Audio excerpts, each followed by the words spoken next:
Wilson, would you go ahead and open up in a word of prayer? Most kind and gracious Heavenly Father, we just thank you for this time to come together tonight, Father. We pray that all we do tonight will be a blessing to you, Lord. We pray that your guidance and give us the wisdom we need to make decisions for this thing. We pray in your name. Amen. Rise to the pledge. To the flag of the United States of America and to the republic for which it stands, one nation, under God, indivisible, with liberty and justice for all.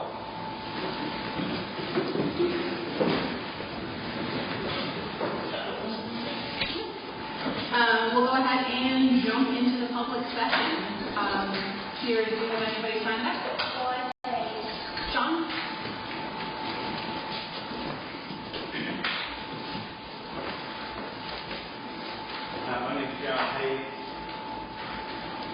My name is John Hayes. I live on South Gulfshire Street. I just want to run an idea by y'all to be thinking about. I've been thinking about the money situation in Liberty, how to maybe help things out. I look over Cottage Field on 153. They have no police department, so there's no cars, no police, no benefits, any of that stuff they have to worry about paying for. Their county is the one that patrols, and they're way bigger than we are. So my suggestion is to look at get the county to patrol us, doing away with our police force, maybe they can go to the county, taking the city administration out of the building that we're renting now, putting them in here, in the city-owned building, which would save more money for the city because you're not paying that rent. And just try to look at things that way, trying to help save cities money. So that's a suggestion I want to present to y'all. Think about it. But I'll probably be back up here to go to it. Thank you.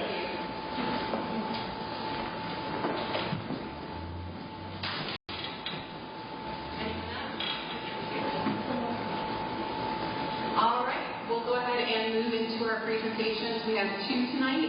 Our first presentation is from Harper General Contractors, and this would be in reference to a new city hall and police build. Hey, I'm Matthew Hancock. I'm with Harper General Contractors. We are a commercial general contractor headquartered in Greenville, South Carolina. We've been around the upstate for 75 years. We actually started in Williamston, South Carolina, and then moved to Greenville in the late 1900s. But Bo reached out to me and just said, that there was maybe a need for a police department and a town hall. And just one thing that Harper does, and lots of general contractors do this, but we can provide a feasibility study that's basically just rough square foot numbers. If y'all want to do a 4,000 square foot building, a 5,000 square foot building, we've got enough historical data with the amount of projects that we do that we can go, okay, it's going to be roughly this per square foot. So, and we do that at no cost to clients. We do that in the public sector. We do it in the private sector. It's very commonplace in our world. So when Bo reached out to me about a month ago, we started pulling some numbers. As far as a city hall, the way we look at that is basically just a traditional office building. You're going to need 5 or 6 offices, chambers that could be kind of a flex space for meetings like this. And then a police department is a little bit different, but honestly it's still a little bit of a district typical office building with a couple of locker rooms, small fitness center, something like that. Just depends on what you want. But anyways, we provided the town with a feasibility study. Again, that's just a price per square foot and then a per acre allowance is what we do. When you don't have a civil drawing, all you're doing is just looking at historical data on what your site work costs per acre. So until you have a civil drawing, you can't really nail down those numbers. So again, that's what we've provided the town with and what I've sent over to Bo, and happy to answer any questions. I've got a couple of printouts right here. But again, most of what we just provide is just the hard construction cost. There's no design fee included. You'd obviously have to get a civil engineer for the site and an architect, but we provided exactly what the construction cost is. And again, we just do that as a service so that y'all can make the best decision for the town. And not, don't start spending money on design if you can't afford the construction. because it's just a waste of money. It's a waste of money to pay an architect to design a building that you don't have the money to build. So it's kind of just our service, and obviously you would have to publicly procure it. There's nothing out there like that, but just a free service we offer. And happy to answer any questions. Where have you built recently? What would be like a recent build that we could look at to see? So we did similarity-wise. We did Travelers Rest City Hall and Public Works building. We did the City of Greenville's Public Works facility. We also have an Asheville office that did Polk County's 911, and then we're also doing a renovation for Burnsville in Western North Carolina, which is that's a police station, not a city hall, just a police station. But we've got projects all over the USA. We do a lot of K through 12 and a lot of higher ed work too. We're doing a project with the city of Greer right now. It's a sports and event center. But most of our work is just across the upstate: Greenville, Spartanburg, Anderson, Pickens, Oconee. Aren't you guys doing the Pickens Regional Joint? No, we're doing right now in this general area. We're doing the town of Pendleton and Clemson wastewater plant. We've got an environmental division that does wastewater work, and so we're doing that over there. What is your average per square foot on what units? So a generous number is about $320 a square foot on a commercial building right now. And again, I said generous, conservative. Sorry, that was the word I was looking for.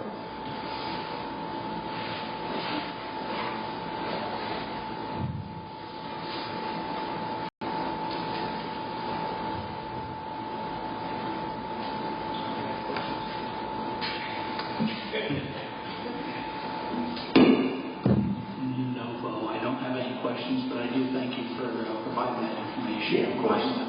The feasibility information, of course, because that's something that, like you said, we need that information, those numbers, to be able to start making this decision. That's right. And like you said, don't design it if you can't build it. Right. If you can't pay to build it, That's stop right. wasting your time. When design's not cheap. But that's the big thing, is it allows y'all to kind of look at the design and understand what your total cost is going to end up being. But yeah, no, absolutely. And then I guess one thing I will say too is timeline-wise, we help somewhat provide a rough timeline. We're typically seeing like an 8 to 9 month design on something like this. You maybe could get that. You maybe could fast forward that, but I'd say that's a good schedule to plan on, and then construction on a building of this size, maybe 12 months. So all in all, between design and construction, you're looking at probably a 20-month build time. Question. I know we've talked about doing a two-story. If we change that to just one level, would that change any of the costs by chance? It could. It would depend on the design. There's a certain square footage of 2 stories that starts to require an elevator. You'd have to talk to an architect about what exactly square footage that is. Obviously, if you bring an elevator into a building, that's a pretty significant cost uptick. And then there's additional steel to a second story too. But it would all depend on how they design it. But there's potential for it. Yes. I think what we were talking about is $300,000 just for the elevator and the elevator shaft. Yeah. Yeah, you told me it was around 300,000 for the elevator, but I was just curious if we stay on one level, if we save that 300,000 with that. Probably. I mean, you wouldn't be spending that $300,000 anywhere else, I guess, is what I guess. Yeah, that's right. Have you had a chance to look at the space that we're considering for build? The site. Yeah. I have. I've looked at just an aerial views. I've looked at it on like a Google map and looked at the aerial shot of it. It's hard without knowing it really is hard to know anything without a simple drawing and what they're going to require from a stormwater standpoint. And then obviously utilities would be another large portion of what your site cost would be, whether there's already water, power, or not that ran to the site or not. You said 18 9 design studies. How long would each of these Well, I've got a feasibility study here actually. Yeah, now I'll just leave it here with you. I'll just leave it here with y'all.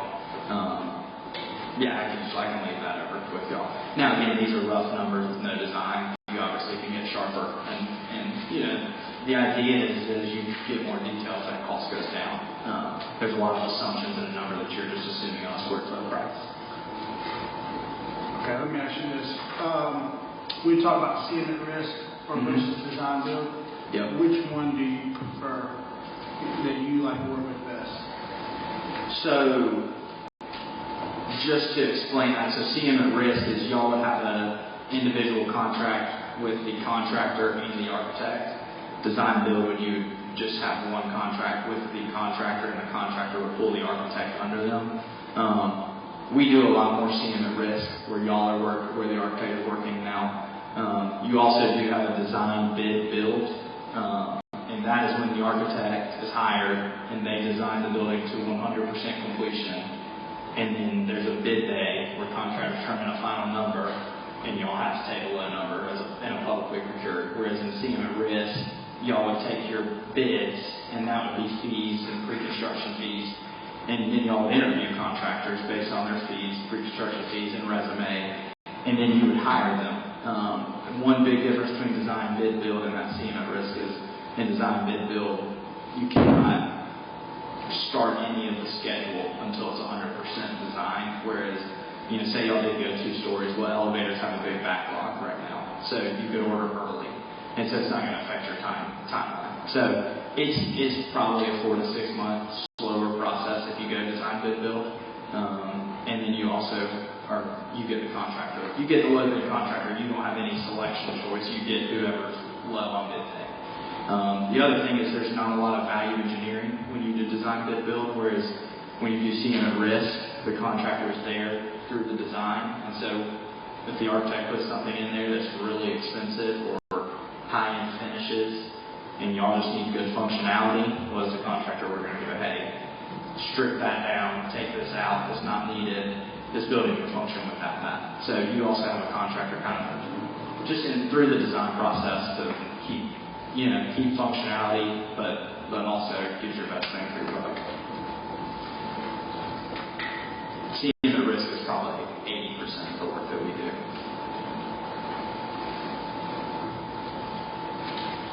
And so all the CM at risk, basically you would help us with the architect and the design build and just kind of like, I guess, being involved or overseeing it. So y'all would pick the architect, but really before they started design or very early on in design, you would also select the contractor. So we would be there with y'all through the entire design process. And then they would be there with us, the architect would be there with us through the whole construction process, ensuring that everything they design gets built. And CM at risk at about 30, when the drawings are about 30% complete, the contractor will provide a guaranteed maximum price. So basically they're providing a number at risk that the contract cannot be above. And then like 60% drawings, they provide another one. Typically that goes down because you've got more details in the drawing, and there may be a final GMP, guaranteed maximum price.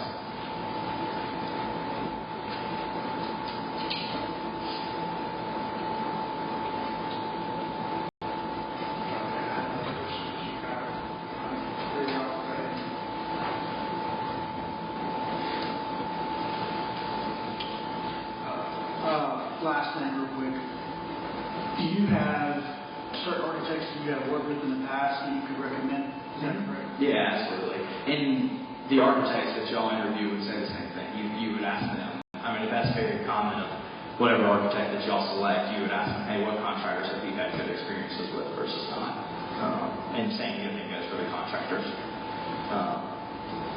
I will tell you the other side's got a lot of really good contractors and a lot of really good architects. If y'all did do a project, you'd have good options on those.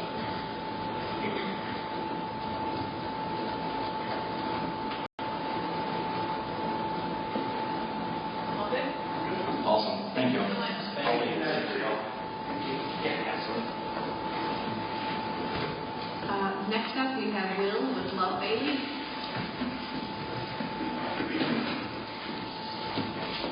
Good evening, everyone. I'm not here to talk about as fun stuff as building things. This is more so on the finance side, but it's all good news.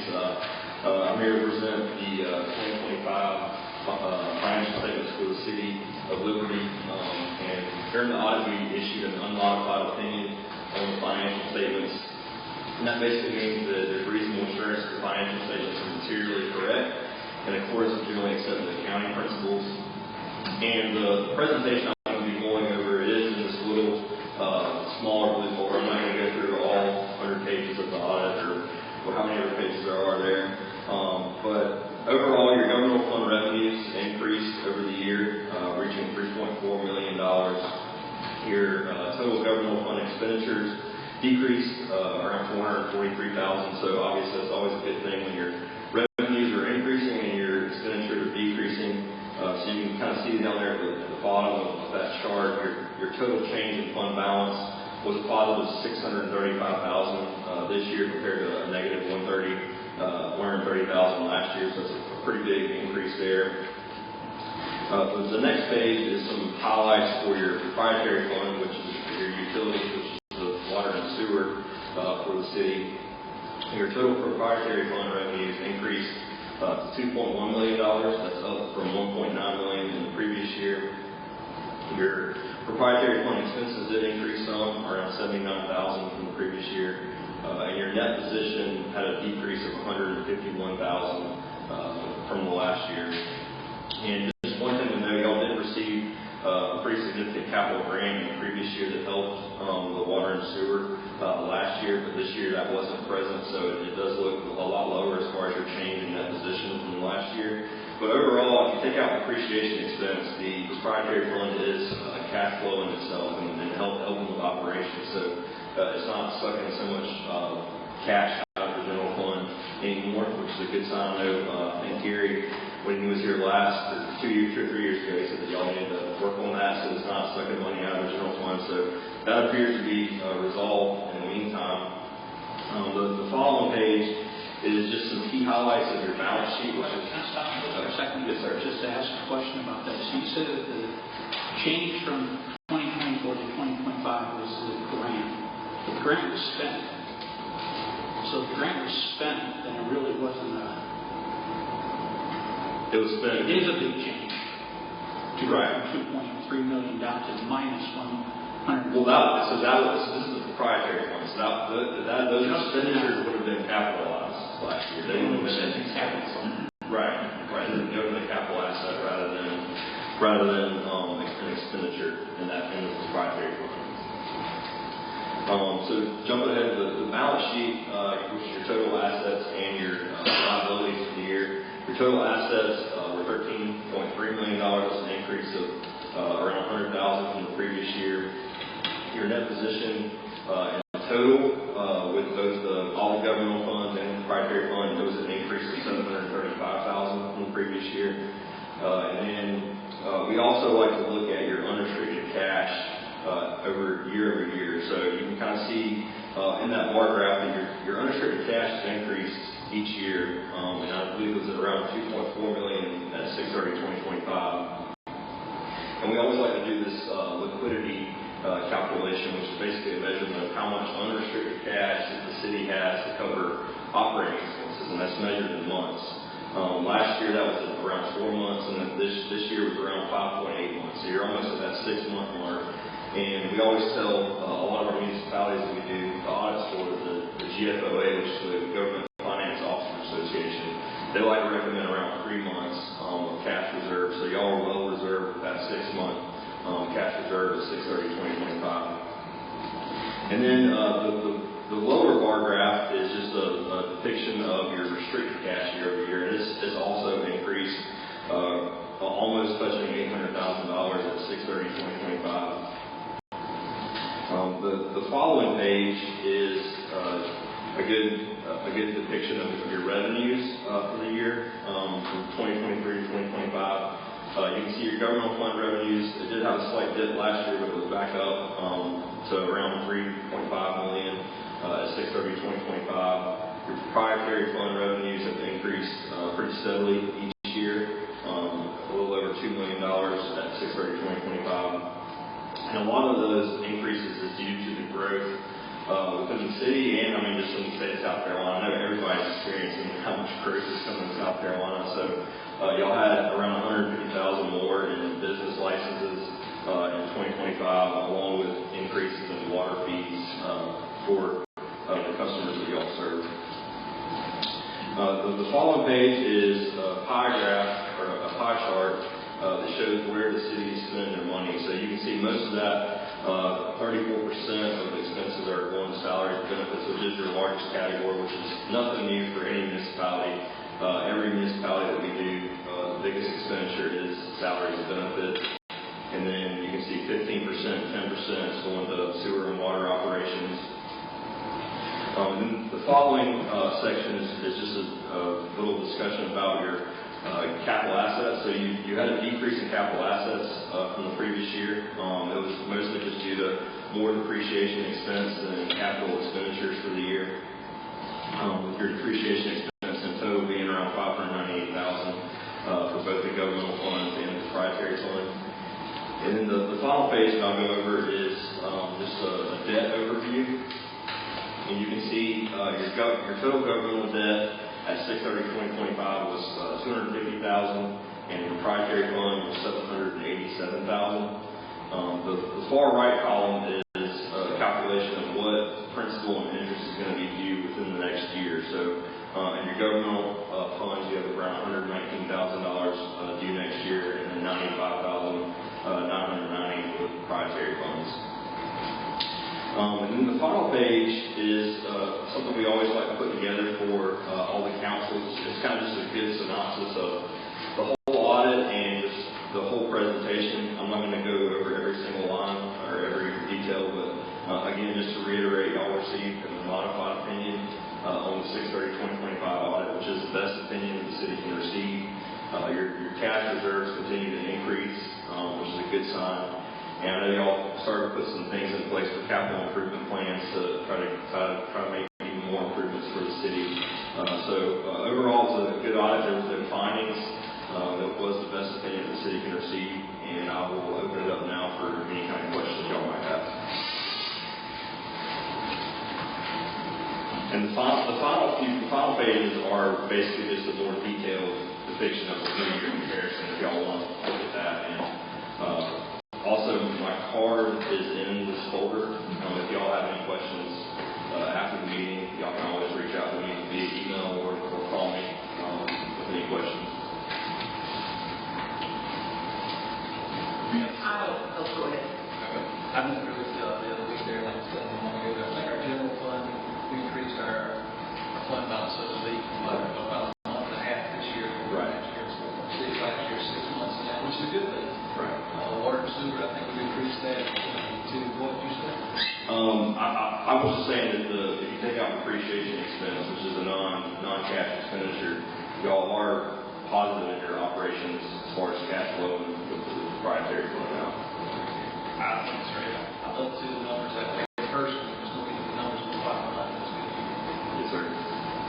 I always ask, is there anything that a city this size that you have something rattling around in your brain that you would recommend given current economic status, fuel prices, whatever? Do you have anything that you would give them as additional advice that's not in?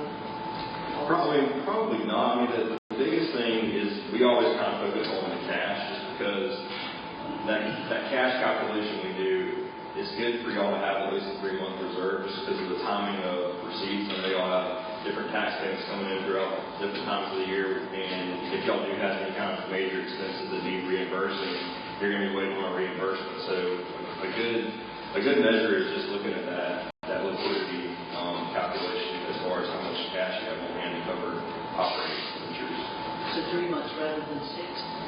Well, I mean, I'm not telling you guys to spend money, but y'all are a little reserved with the 6 months. Well, actually, next year we'll actually have to line up because of the CWS contract. Now, so our cash flow will change a lot over the next year. So we've got that $34,000. It's a little rough right now for this year because of that CW. We keep that in mind and start spending. Unexpected things too. Like I know a lot of our clients, we all dealt with a lien, and then you're waiting 10, 12, 13 maybe sometimes 15 months for a reimbursement. We've heard from FEMA to cover those expenses that y'all incurred. So, it's just anything like that, just unexpected that happens to do.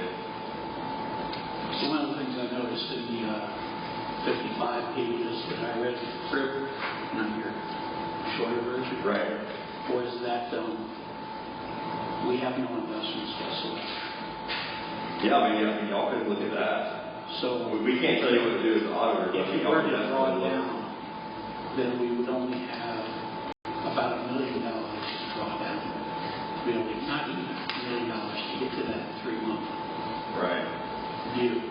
And We're y'all- talking about 5, but you don't want us to draw down more than $800,000. That's what it looks like here.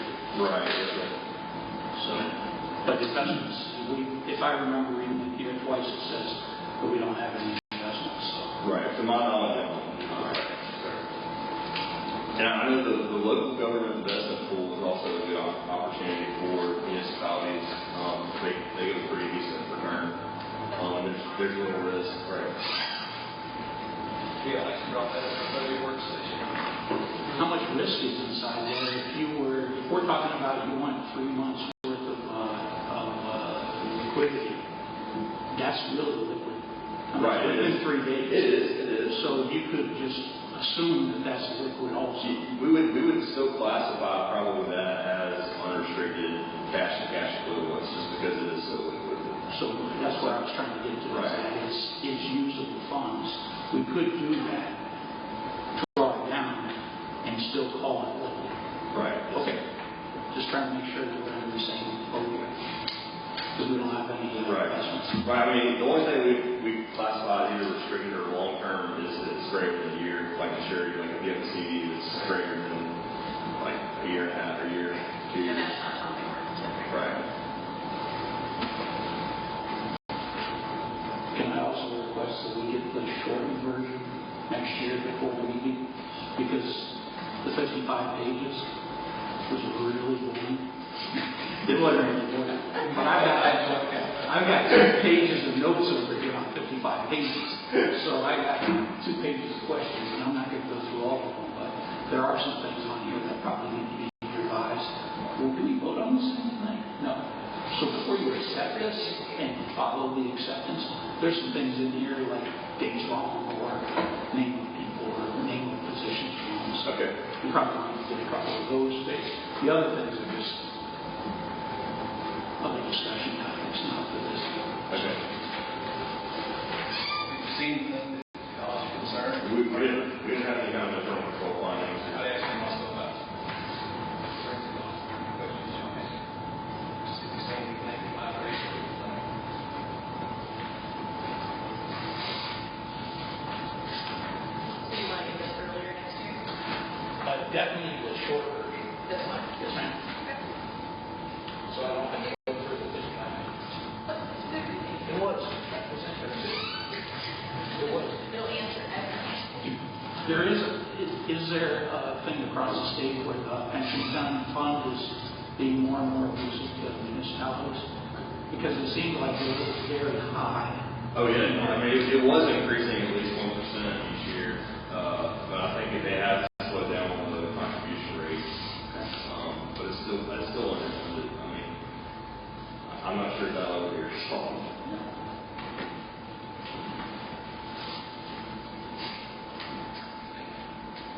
Thank you.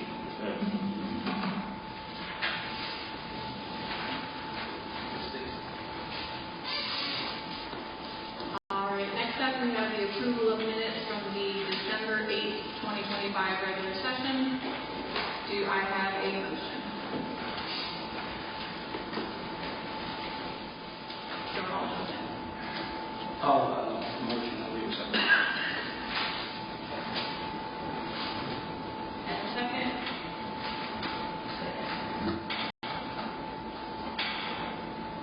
Any discussion?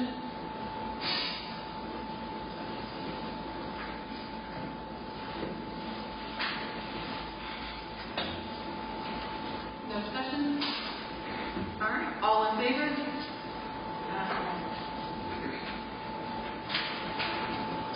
All right, next up is the March 9th regular session. session, approval of minutes. Do I have a motion?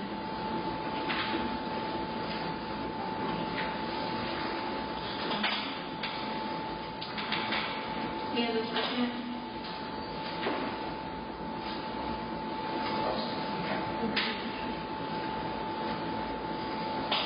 Any discussion?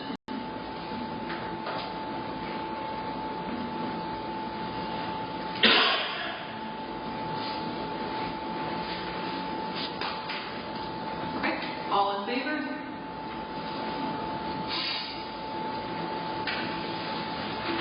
All right, next up is the March 30th special called session. Do I have a motion? Sorry, there's a lot of them.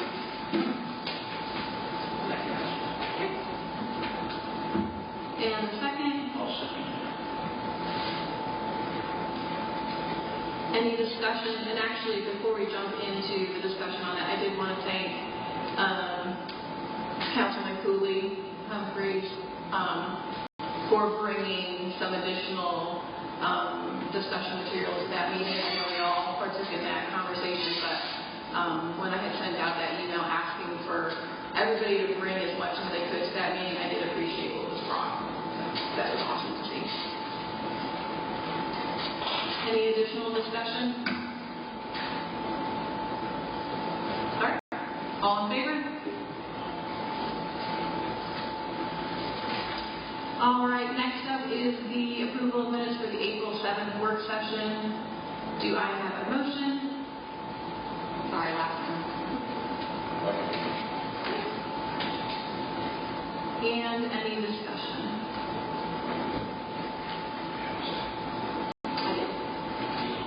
I have a question about it. Since I did miss this, I apologize for missing this up on vacation last year for spring break. Just for you wanted to hear.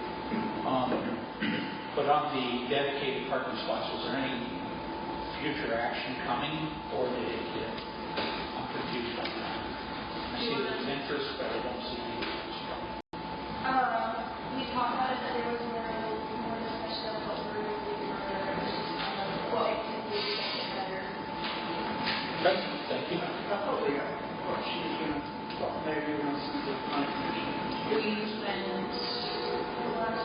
We sent the livestock one to the planning commission. Do you have a couple of business people at the meeting or something? I was, and then I was not able to make it up today. So I will have to reach out to some of the business owners and see how they feel about it.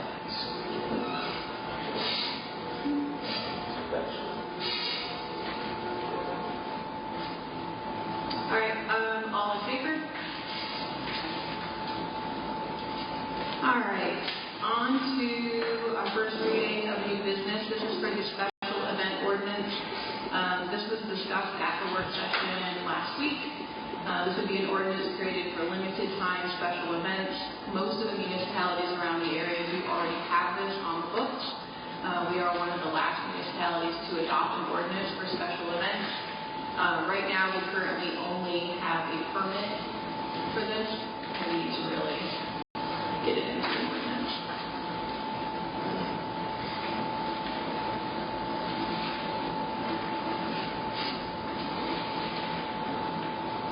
Did everybody get a chance to kind of read through it? Looks like you got some. I know, that's why I was like waiting to get through. You want a motion in a second for discussion? Yeah. I'm just going to make sure. I'll like to make sure. Yeah. Do I have a motion? And a second? Any discussion? There might be. I did have one question, just I'm sure I know we added the adjustments on the fees there, it's all fees, system, or some adjustments, so discrepancies based on operation needs, staff requirements, other athletic considerations, so they need to give opinion. We also have that covered, I believe, down in there, in the compensation sheet. You know, once we set the fees, I think the fees should kind of get structured with everybody. Just plays like the same guidelines, so change the fee first, I would prefer it to be done upfront orders rather than umbrella inside. Does that make sense what I'm trying to say? But I did say that you have to have the staffing and so those things, so I want that at the bottom. Was there a reason that we did that? I think it was just because we have a whole budget, it was just covered to cover us just in case we needed to go out, so we didn't have to make a whole new ordinance. That's one reason, and I think the other reason is a different type of event. Like it takes a lot more people to run a parade versus, say, a stationary event. And it kind of depends on what the people want for their event. Yeah, that's covered under the articles, compensation for city staff, and depending on the size and type of the city. Right, well, I believe that's something down at the bottom there. It's one of the sections.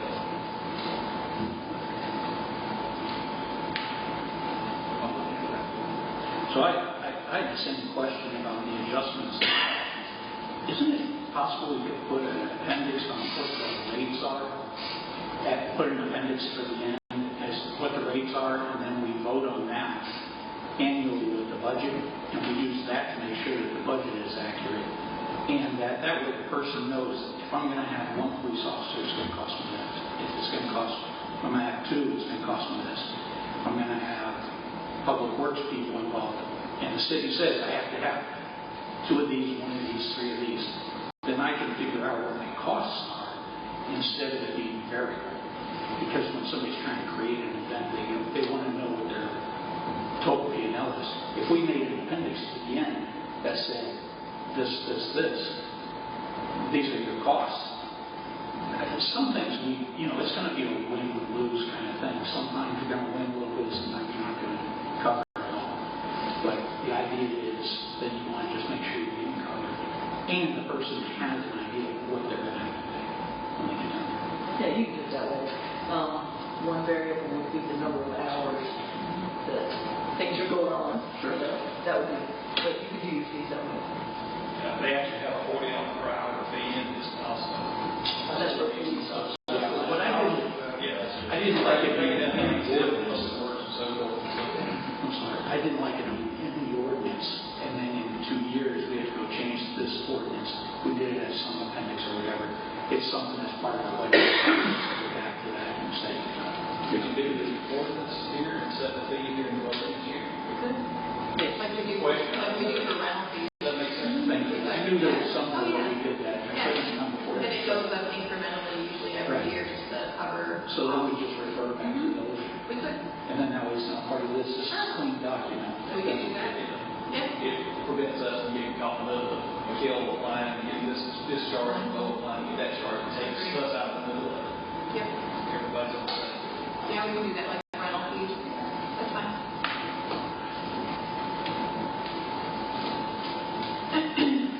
Our charitable, educational, and religious organizations being exempt, that's normal. It's normal under the business license ordinance. So then when we get to page 3, then there's this idea of vendors operating independently and retaining their own profits. So that's saying a vendor keeps his profit, doesn't give it back to the 501c3, right? Or 3c3. So if they keep their own profits, it says they're required to obtain a special vendor license or be included under the event's host lump sum payment. Well, they don't have a lump sum payment, it's free. So they would if all the proceeds don't go to the charitable organization, or whatever portion of those proceeds that don't go to the charity, they're either going to have to choose option 1 or option 2. Okay, so that part is, Still that was confusing to me to figure out where, like you said, then they go to the other option where they have to pay for that. And how's that going to split out? We're going to figure out which vendors are not going to get their profits and which vendors are going to get their profits. It's going to be difficult. Well, I think when they come in with their application, they have to explain how their system goes. Because, I would think that most of the charitable events, it's going to be 100%. But I don't know that for a fact. I know that I've been to a Episcopal Bazaar one time.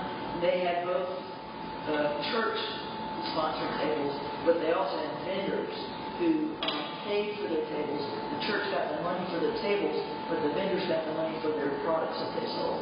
So that would be an example of the split. The split. Yeah. So you'd be able to identify those somehow.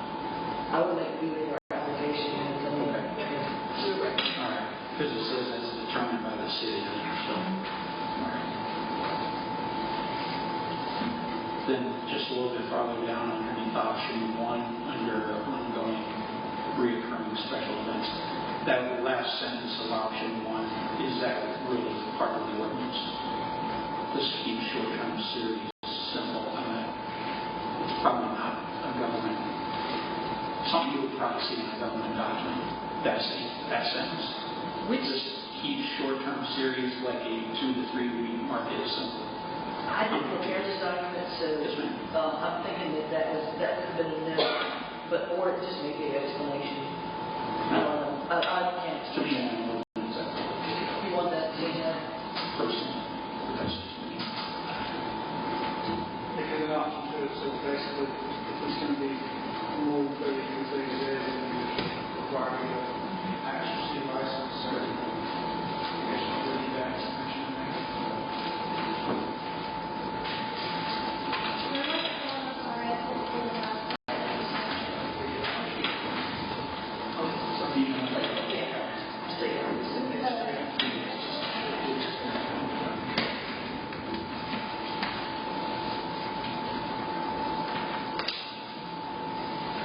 I did read all 5 pages. So on page 4, under compensation for the city staffing, are we taking, do these people have liability insurance to have an event? I don't know. They say, okay, you do. Do you have to do it in the city? Yes, So somebody in the city, you had to give a document saying you had insurance. Is the city an additional insured? No. Okay. Because in this last sentence here, it says, and reduce any potential public liability exposure to the event organizer. Personally, I'm more concerned in the next part, as well as the city. I want to make sure that the city is covered in by this paragraph saying that we're going to make sure we have the personnel numbers necessary to ensure safety of public participants.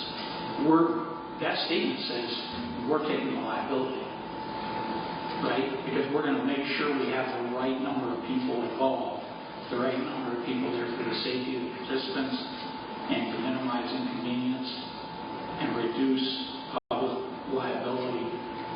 I'm just concerned that we're putting the city at risk by saying we made sure that there's enough people there to extend, we're going to accept that liability. I'm not the insurance guy, and I hate insurance stuff, so that's somebody else's question. Wouldn't you, especially like if it's on a city-owned property, I would think you have to have as a liability, because I know if I go rent a venue, they require me to have insurance. Right. For that venue to protect them if something happens. Because, like I know, we have a wedding venue and you have to pay so much for insurance to cover that. That's right. That venue if somebody falls or gets hurt on that property. So Yeah, so they're saying that they do. I think one thing is that the city should be an additional insured on any liability insurance certificate. So it doesn't cost any more money. It's just having you just have to have a name. agent fill out the name, and they just do that on the policy. It's not, usually it's not more money. I did that when I ran the baseball tournament. So, anyway, there's a question there. And is that text, do we need that text? Does it put us at liability? And then what's the deal with the liability insurance of the vendors? Vendors? The event people.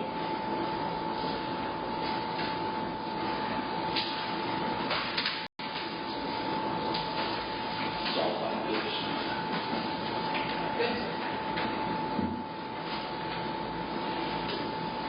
All right, so we can do a first reading, we can do a second reading until the changes are made, correct? Well, Or do we I need think you would to take go a back motion to? to amend the document, and I wrote down the 4 things that you want me to go over. If John doesn't mind making the motion, and then vote on the first reading after you take that motion to amend. Correct. Does that make sense? I'm trying to be as confusing The first change was to move the fees into an appendix and vote on the fees each year within the budget. The second change was to delete that last sentence that says, this keeps short-term series simple, that one that starts off like that. The third thing was to require liability insurance, naming the city as third-party insurer, and maybe extract I had a note that about section. compensation. Is that also in there? You noted something about compensation? It's under that section. Yeah. It's under that first paragraph. That's what I thought, yeah. So extract that sentence. And then, I guess that was the third thing. The fourth thing was to extract that text. Okay. And I'll do that. Okay. So we can do a motion to accept with amendments. Well, you need to make the motion to amend, so There we go. you get a motion to amend as I just said. And the option is to table it, control it, it's rewritten, and then send back. Well, it'll get We back it right. It'll get sent It'll back. get sent back to your second reading. Do you need this right now? This is the question. Do you need it in the next 2 months? Yes. Yes. Okay. That's what I Because we're, So we'll pass the amendments and then we'll do a second reading next month with all of the amendments in it. Just so you know that this is against my better judgment because of the fact that we've been in many things that we voted on the first time, not knowing everything in front of us, because we don't have the appendix yet or the business or the fees in that other But we won't page. do a second reading. That's going to the budget. That's not going to go to that. Right, we're going to remove this, So it's going to go. and that'll be in your second reading for next month. All right, so I will make a motion to amend the original motion to add those 4 individual items. One was the fees to a separate section. One was to take the line, this key short-term series, like a 2 to 3 week market, simple, take that, remove that from the ordinance. Include a portion to have liability insurance with the city as an additional insurer. And take this section out, take that text out about the potential exposure. the potential exposure, which is underneath compensation for city staff in the first paragraph. That's my 2 amendments. Yes, thank you. Okay, now you second. Did y'all second?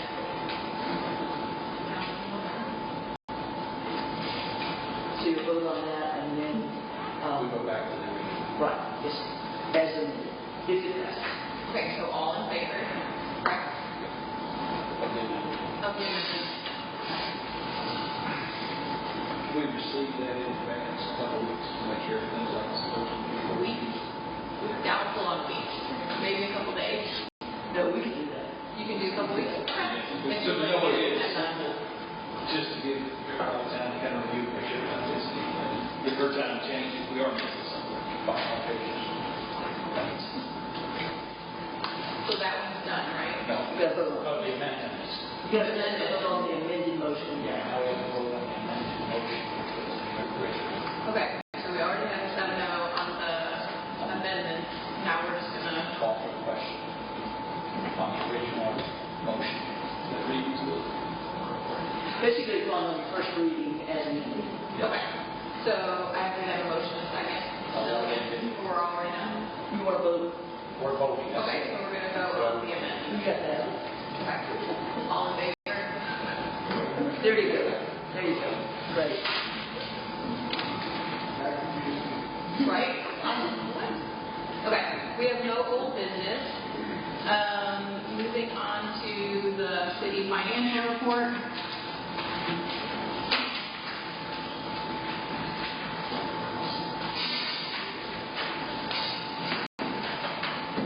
This is from February 2026. Just remember that they are always about 4 to 6 weeks behind in the reviews. So far for this year, total revenue has been about $3.9 million. Total expenses have been about $3.3 million. Net income of $558,000.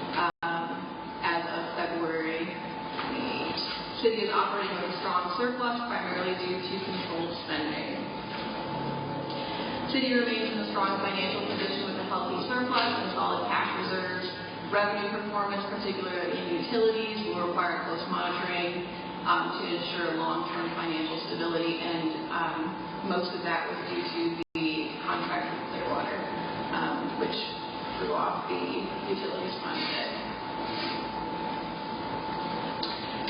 Next, we're going to move into department head reports. Unfortunately, Coach Black is at a game, so he is out, but you should have those in your packet. Oh, you didn't get it? Okay. Public Works Director had an emergency at home. He texted me about a half hour before the meeting. He had a pipe burst at his house and flood his laundry room, so he is out. Yeah, he's having a fun night. So we'll move on to Chief Tech. Thank you for being here.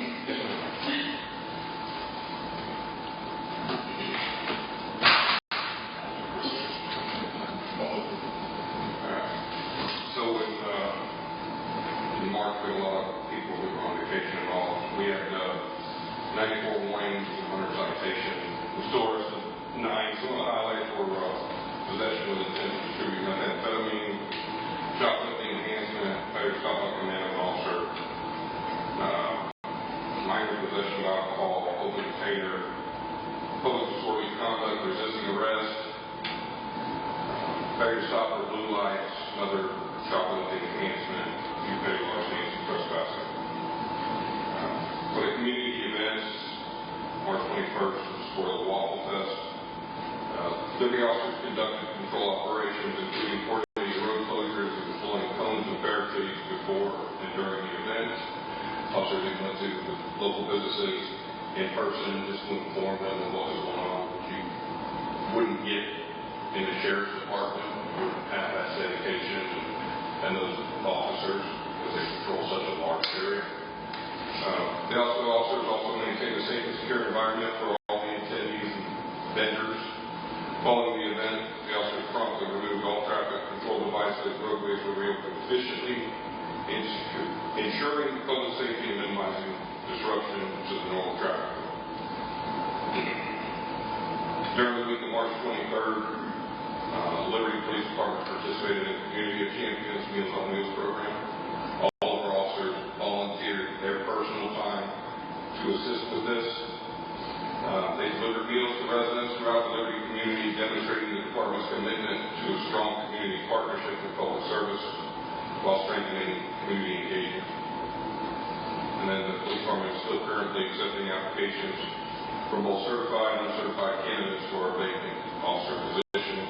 We're still down an additional one for Officer Stewart, who is activated with the United States Marine Corps. Recruitment efforts are ongoing to attract qualified applicants to support the continued service and safety of our community. Any questions? No, it wasn't me this morning. Councilmember Humphries.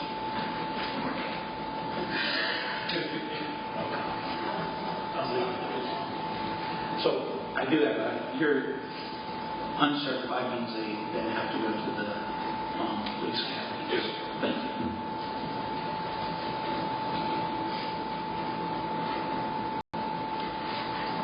Thank you. Councilman Matthews.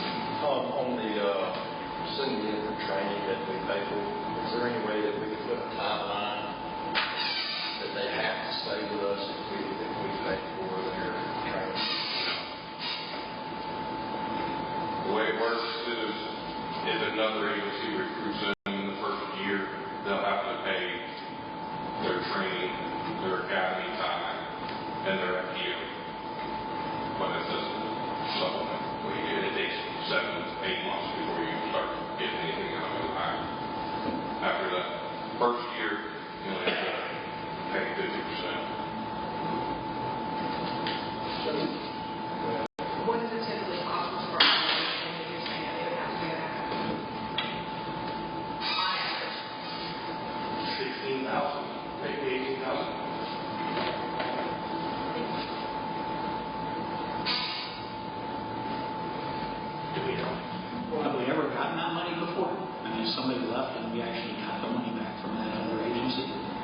Or is it one of we did? Thanks. I just wondered if there's a way we did a scale, right, to make them stack. Let's say after year one, they get a 50-cent per dollar raise. If we do the scale the right way, will it keep us from losing that money? Because I'm at a job, I'm working somewhere, and I know they'll get a pay raise here, they'll get a pay raise per year for 3 years, so if we go $1.50, I may not leave, it doesn't matter if they recruit me or not, I'm probably going to stay because I know I'm going to get those raises. Do you think if we did some kind of scale like that, would that help you keep officers from jumping ship within that first year? I think it would help because everyone wants to know what they're going to make in 5, 10, 15 years. Right. And in the past, we've done it to where, what are they going to make? That's basically what they're making. It's been a cost of living adjustment or pay increases, promotions, and a lot of the other agencies after that first year are paying more. So overall, when you have officers leave, do you feel like it's more or less on the pay that they're up and leaving, or is it on supplies or material? Yes. And I mean, we've get complaints about vehicles from staff that have left. The last two that left for more money. Significant. 9,000, 13,000.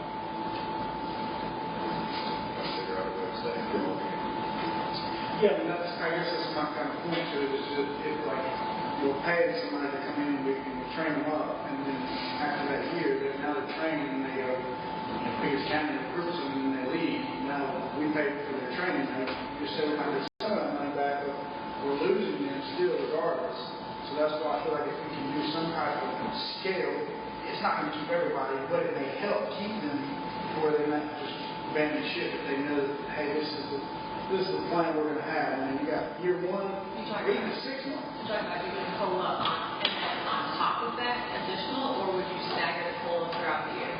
I would do the COLA and do a batch of scale. Because, I mean, again, so if you work at BMW, you're going to, it's a pay scale every, like 6 months, you get a bonus or a raise. Whether it's $2 or $3 bonus, whatever.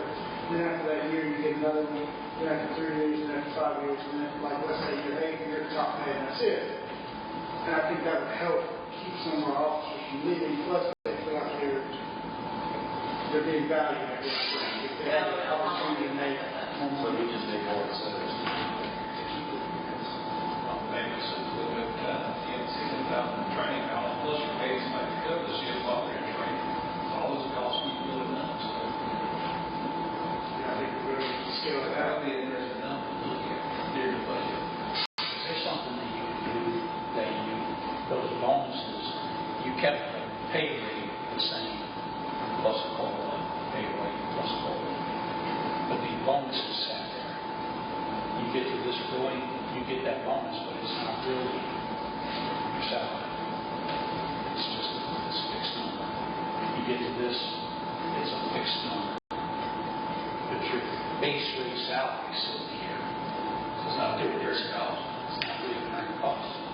Do we have longevity in place right now? that's kind of what you're talking about. Have we ever had longevity? I mean, and again, I like the idea, and you can do that. But I think after like 6 months, then a year, and maybe a year and a half, you have to put the bonus and eventually give them an increase because again, you're still no matter what. But then it's a longevity thing. I like that word, but that's exactly what I'm thinking of. Is at that point, they get a step increase to get to that number. And then they continue on. We do it at 5 years. And we do that based on if they're uncertified. They're not going to make the same amount as a certified person. Right. So they'll go at a set rate once they graduate the academy and they get off their field training. Then they'll get another increase. They still won't get an increase back to what somebody who's been here for 3.5 years is making. I don't know that they should. It's not fair. I mean, you want to value your dedicated employees.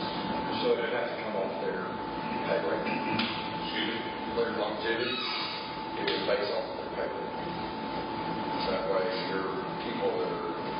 making more, you're paying them more off the base of what they're making versus this person might be making less, or they'll get a lower check every 5 years or every 4 years than what somebody who's been here can't get in.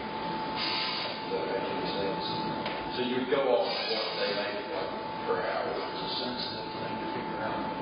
Versus that way you don't have somebody overstepping somebody that's been here. Y'all basically saying like take those bonuses and that 5 years you did. Base it off of what they make. You have to figure that out. Would it be possible to get the true cost, what cost of training officer?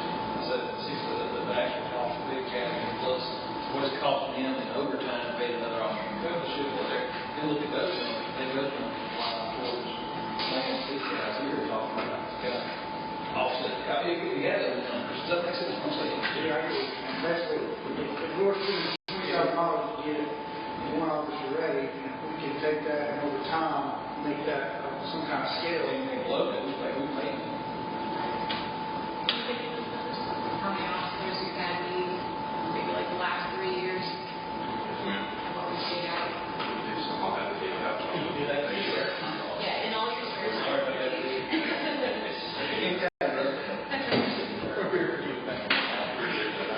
I'll take it. They come out and I'll take it out.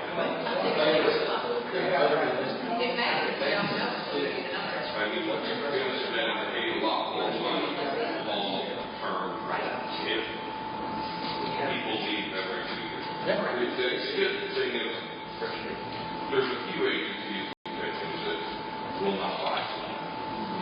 That's only a few. There's other ones that will do that. It's a budget breathing for them, right? Because they don't have to worry about that on the academy. They don't have to spend the money for it like eval, medical, drug tests, all the stuff. And it's a long process. So it's easier for them to pay someone. Mary, do you know if you were to give somebody a bonus number, is it considered salary for the retirement? Oh, I don't know about that.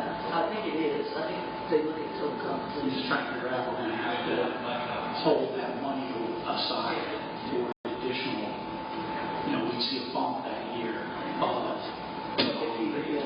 payment with FEMA, right? I think it was calculated. I was going to say, do you know if any municipalities our size have struggled with this as well? Everybody's searching for people. Easily down to 5 right now. Okay. Yeah, when I see a fresh officer, I think it's like, get first. Because they don't have to very easy for you. They are all certified officers. Maybe because we have more part there. Attention though, I see what they did. I wish I would have like a contract or something where if you sign something stating if you leave,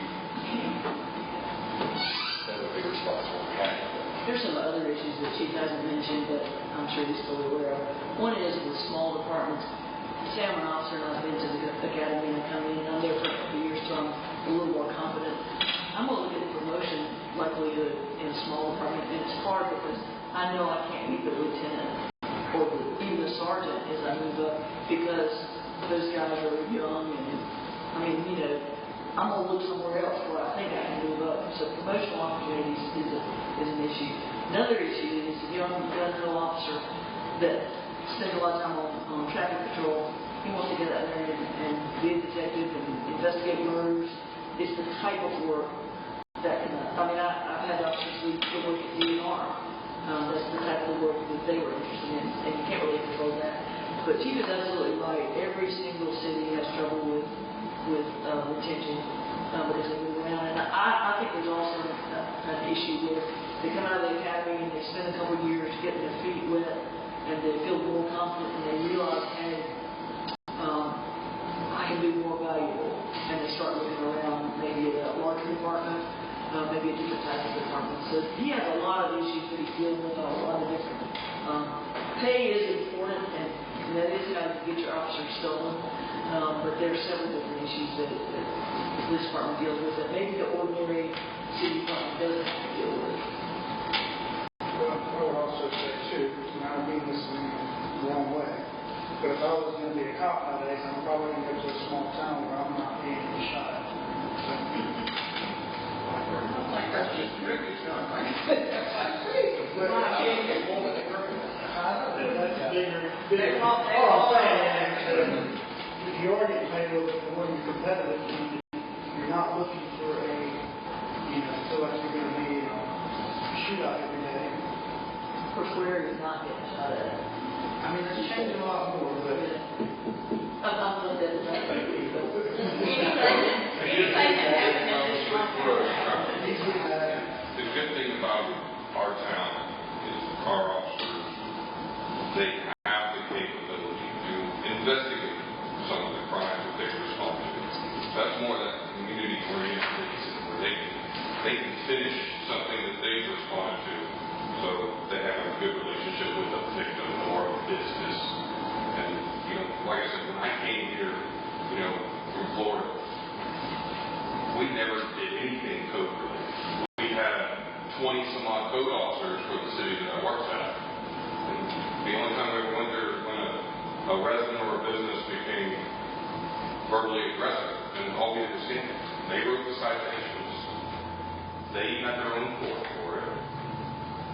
And then here you have to worry about taking that away from your traffic enforcement, your calls for service, your community-oriented policing. So you will learn a lot more up front with a smaller agency than you will just handling call after call after call.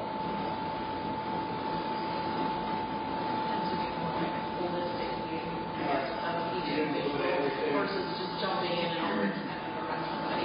Being on traffic, you're going to do it every day. Thank you. So you're going to have that for me tomorrow morning, right? After grand jury.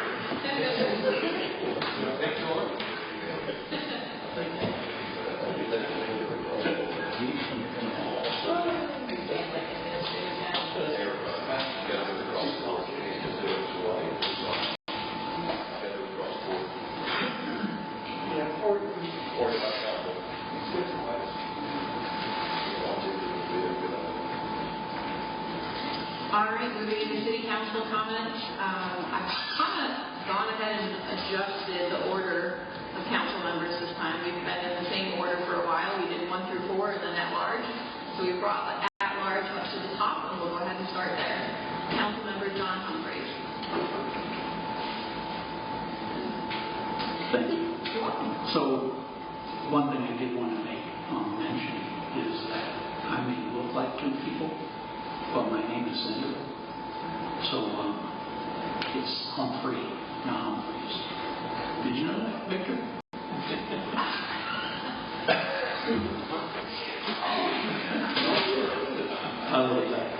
So, I will tell you that first thing is, with the police department, I do want to thank them for a very quick response this morning. I had a question. It was very early in the morning. I got the answer right away. And quick response. And it was right to the point. So I appreciate that. So thank you very much. So I got this from a resident that was over at Mills Park. And it looks like we put some new mulch down. But it looks like we didn't find a way to connect the barriers. And it might be a safety issue. So since Public Works rec department's not here, can you take that for them? So thank you very much. If there's extra, if you need extra. My printer is quite useful. The Waffle Festival was a wonderful event, and it was good to see the police there. It was also good to see everybody kind of mingling around, and the place was packed. Unbelievable. You can't say anything about that event without a smile on your face because it was a very good event. So thank you to everyone that was working on that, brought all those vendors in there. There's a bunch of them.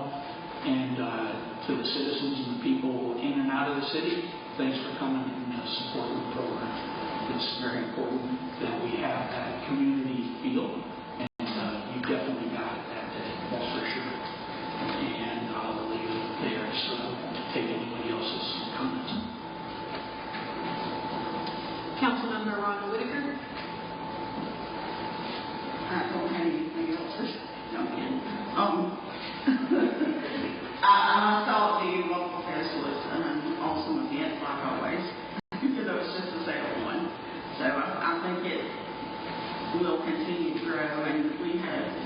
turnout.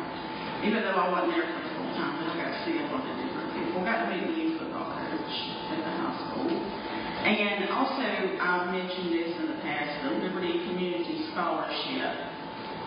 They are having a fundraiser tomorrow at Arnold's. And the percentage of the what they take in will be given to that scholarship, and it's probably getting down to the last fundraiser because they announce who wins the scholarships at the end of the school year. So, and that goes to Liberty students, and I think at the Career Center as well. So, depending on how much money they receive is how much their scholarships are for. So, if anybody can get out and support Arnold's tomorrow and support that scholarship. Thank you.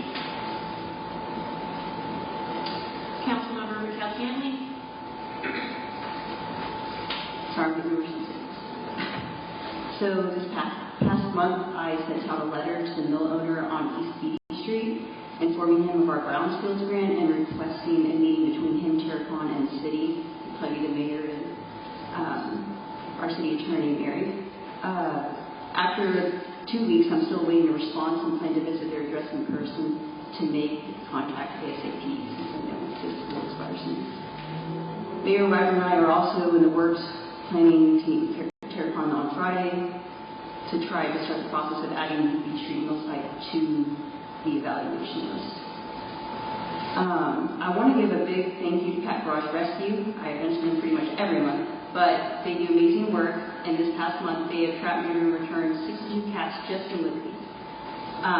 So that's 62 cats, and that does not even include the many others TNR and the rest of Pickens County. So they're working very hard. Additionally, I'm very grateful to our Public Works Director, Adam Manley, and the rest of our team at Public Works, including Brian Reed, which I think he recently moved to the Utility Department. They have done an amazing job of cleaning up our sidewalks and trimming trees and bushes away from the road in Ward 1, just in front of my street. It looks amazing all in front of the railroad tracks, and the sidewalks just building into commerce. Even a Mrs. Wilson reached out to me regarding a street sign that needed replaced, and they promptly addressed the issue, ordered a new sign, and I think we're blessed to have them hearing about Liberty like they do. And I'll be the third person to mention the Waffle Fest. But I had a great time with my kids there. I appreciate everyone that put work into it. The police officers that made it safe, the rec department, city staff, of course the Waffle Company that hosted it. So, thank you. I had a really good time. Looking forward to next year. Thank you. Councilmember Gerald Wilson. Yes, ma'am, got a few things tonight. Since Adam's not here tonight, I did get a phone call late this afternoon, 221 Phillandale Road. There's a pothole in front of their house that you can look at sometime. That would be wonderful. I want to let council and everybody in the audience know that next month I'll miss the work session and the council meeting. Pre-planned vacation, get planned about a year and a half ago. So I'll be around, but you call John Humphrey, he'll answer any question you have. I'm just messing with you, John. I did notice also Councilman Cooley posted an article that Benton Blount had wrote about the road devolution on state roads to the counties, and the counties are really upset about that and so forth. But I say all that to ask Mary a question, I guess, or ask Mary for some information as we go forward. What exactly do city residents pay county taxes for? What services are we entitled to with that basic tax we pay to the county? Right now, we pay the same ad-valorem taxes to the county residents do. We get no, I say that, the city tax we pay is premium services, in my opinion. Premium services, sanitation pickup, sewer, water, things like that. Basic services, we get no basic services from the county for roads and things of that nature. They devolve some roads on us a while back. So I would love for Mary to look into that and give us some information on that. I'd be remiss if I didn't tell everybody thank you. This is a good turnout tonight. I'm glad to see you guys. I can keep coming to the meetings. We should be active and so forth. And finally, tomorrow, I'm going to actually go to the Pick and Joy Regional Tool meeting tomorrow and talk to Mayor Wagner about that. Try to get her to go with me, even off the fair cost. She actually got some other things going, but I ain't paid all my costs associated with it. No city or any water funds get used for that. And I'll bring back the report to you guys. It's kind of interesting. I'm hoping that the grants on the horizon, every grant they get will actually offset our costs going forward. Thank you, guys. Appreciate you. I do appreciate the public being here. Thank you. Councilmember Cooley? Yes, I just wanted to thank Mr. Hancock from Harbor Builders tonight, coming out and speaking to us. I've been working with him, and he has been a tremendous help. He's answered a lot of questions. Anything I've asked him, he's pretty much answered or given me some type of feedback. So really, really big thankful for him for us helping us on our future for the City Hall and Police Department. Also, there was a car show this past Saturday that was put on by Mr. Buddy Jr., member of his dad, Buddy Sr. It was a great event. It was nice to see a bunch of old school cars downtown in Silver School, County of England. So shout out to Buddy about that. Also, I would like to look, I know it's near the end of the year, but I've had another complaint about that intersection right there at the gas station, the school crossing. I would like to see what we can do to maybe put an officer there for that 15, 30-minute window to help kids cross that intersection. So about time 93? Yes, ma'am. Yeah. Just, like I said, I've had a complaint before, and we talked about it, and then I had another complaint. Like I said, I know it's near the end of the year, so maybe not right now, but before next year, maybe we'll look into having someone come in early or stay a little later to help that intersection. And then last, there is our first Diamond Day going on this Saturday for the baseball and softball at Dugout Park. I think that is the first Diamond Day we've had in 3 or 4 years. So it's going to be fun. I will be there. I'll be coaching the team. So you'll come out and hang out. I know Coach Black has some vendors that will be there. There will be a church with some kid activities. So it'll be a whole family-friendly event. So should be really good. And then also the Jeep show coming up in June. We're still working on that. I've gotten some really cool trophies. They'll have our anniversary logo on them. And they've been working with me really well. They're really cool. So excited about that. But that's all I've got. So thank you guys. Councilmember Jeff Maskey? I got a couple of things. First off, I want to thank the car show was fantastic. There was a lot of cars. So that was really neat to see. So just want to say thank you for that. The second thing is I had a phone call from a gentleman who's actually not in my ward. It's over by Lakewood Heights, first entrance to Lakewood Heights. They're complaining about rear-end vendors getting into that intersection right there. It's the first house on the right as you come into the first entrance below the police department. He said that people are coming over that hill and they're not paying attention, and they hear the whole time. They've had 3 in the last probably 6 months. So they're wanting to know if there's any way of maybe putting up some kind of flashing slow down signs or something. I know that's a state road, so I don't know.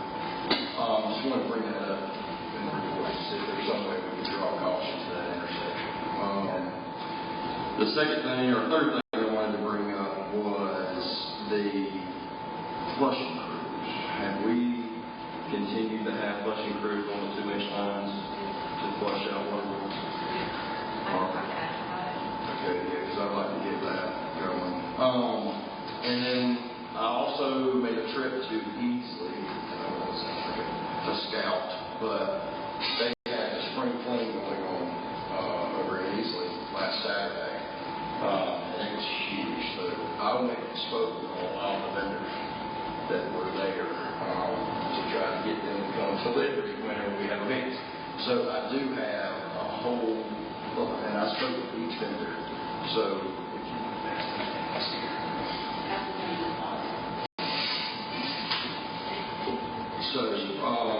other than that, I want to thank the mayor and the staff.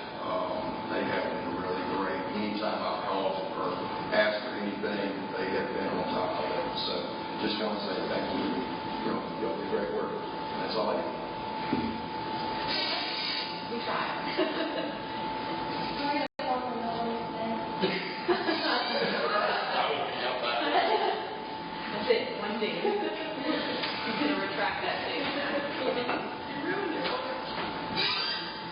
All right, we'll go ahead and move into the mayor's announcements. This past month has been full of events, plans, and a lot of budget prep. We celebrated the second South Carolina Waffle Fest on March 21st with tons of vendors, citizens, and visitors. Another very successful event hosted by the City of Liberty. If you all remember, during the campaign, we did a debate, and I said one of the things that the City of Liberty does very well is events, and I think we continue to do that. A huge shout out to Sierra, Public Works, and Police Department, and everyone else involved in the event. By Saturday night, I know there were quite a few of us that were just ready to get off our feet, but everyone just pitched in and kept going. We then hosted the budget retreat at the Pickens County Airport on March 28th, which kicked off budget prep season. It was originally scheduled to be about 2 hours, but we ended up with about 3 to 4 hours of concentrated budget preparation. I've also had a kickoff meeting with REWA in the last month to see what they could do for the city in relation to our sewer needs. They are going to be responding to me with a few options for us over the next couple of months. I also met with Century Concrete about a cost to concrete the islands in Sarlin Park. This is a possibility over the next year or two to better use the space for seating and a park atmosphere. I also met with Duke Energy and Bosch Power about adding some Tesla EV chargers into Sarlin Park. These would be compatible for all electric vehicles, which would be a revenue generation for the city, as well as bring businesses to our downtown while they're charging their vehicles.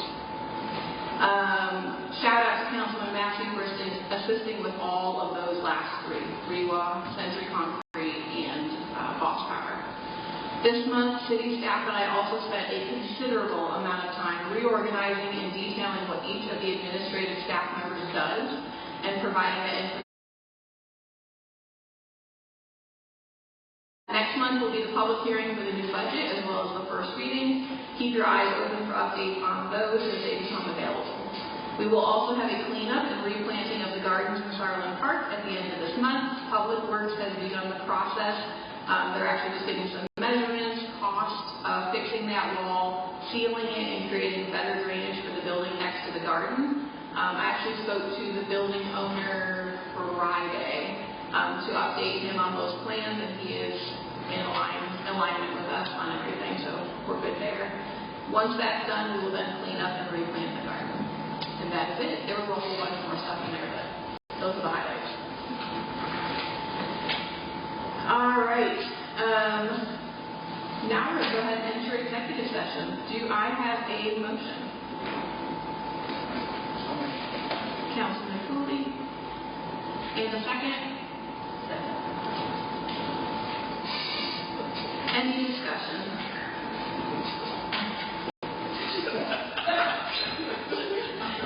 Any discussion?